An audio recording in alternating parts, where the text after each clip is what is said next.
తక్కువ పెట్టుబడి ఎక్కువ లాభం స్కీమ్లో సభ్యులను చేర్పిస్తే అదనంగా బోనస్. ఇలాంటి ప్రకటనలు చూసి నిరుపేద మధ్యతరగతి వారు వేలకు వేలు డబ్బు కడుతున్నారు. కొన్నాళ్లు నడిచిన తర్వాత సంస్థ బోర్డు తిప్పేస్తుంది. గత కొంతకాలంగా తెలుగు రాష్ట్రాల్లో ఈ గొలుసుకట్టు మోసాలు విపరీతంగా పెరిగిపోయాయి.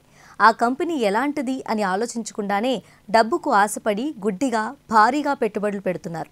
ఆ తర్వాత నకిలీ యాప్లు, వెబ్సైట్ల మోసపు వలలో చిక్కి విలవిల్లాడుతున్నారు. ఇలాంటి కేసే రంగారెడ్డి జిల్లా శంకర్పల్లి మండలంలో నమోదైంది.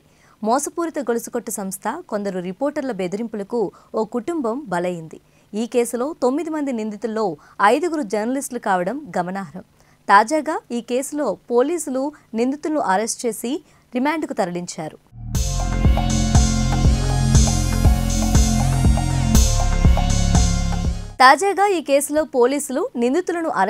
రిమాండ్కు పంపించారు. టీఎస్ఆర్టీసీ ఎండీ సజ్జనార్ కూడా తన ట్విట్టర్ అకౌంట్లో గొలుసుకట్టు మోసాలపై స్పందించారు. ప్రజలు అప్రమత్తంగా ఉండాలంటూ హెచ్చరించారు.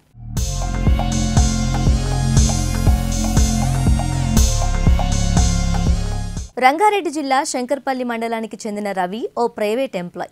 వర్క్లో భాగంగా గుంటూరు వెళ్లినప్పుడు తిరుపతిరావు అనే వ్యక్తితో పరిచయం ఏర్పడింది. విజయనగరం కేంద్రంగా అతను నడుపుతున్న GSN foundation money circulation scheme గురించి వివరించాడు. రవిని అందులో మెంబర్గా చేర్పించాడు. మొదట 2,000 చెల్లించాడు. 45 రోజులకు 2,000 తిరిగివ్వడంతో పాటు ప్రతి నెల 1000 చొప్పున 6 నెలల పాటు డబ్బు ఇవ్వడంతో రవికుమార్ అధిక డబ్బుకు ఆశపడ్డాడు. వందల మందిని ఈ పిరమిడ్ స్కీమ్లో చేర్పించాడు. కోట్లాది రూపాయలను ఆ సంస్థకు చెల్లించాడు.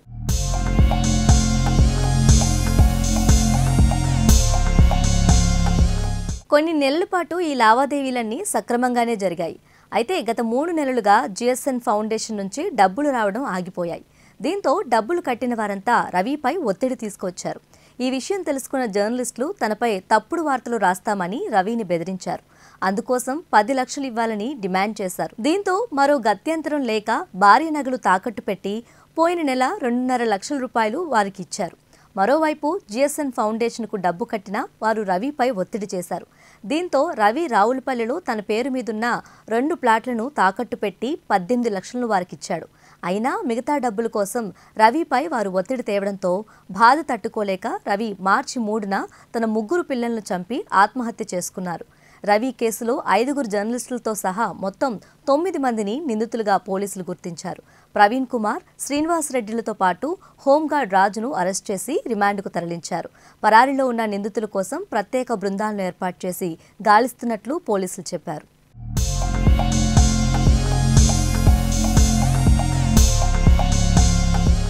గొలుసుకట్టు మోసాలపై ఎంత అవగాహన కల్పిస్తున్నా చాప కింద నీరులా అవి విస్తరిస్తూనే ఉన్నాయి.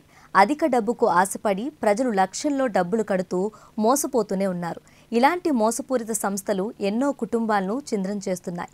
పుట్టగొడుగుల్లా పుట్టుకొస్తున్న మోసపూరిత మల్టీలెవెల్ మార్కెటింగ్ సంస్థలకు చెక్ పెట్టాలంటే బాధితులందరూ ముందుకు వచ్చి స్థానిక పోలీస్ స్టేషన్లో కంప్లైంట్ చేయాలి.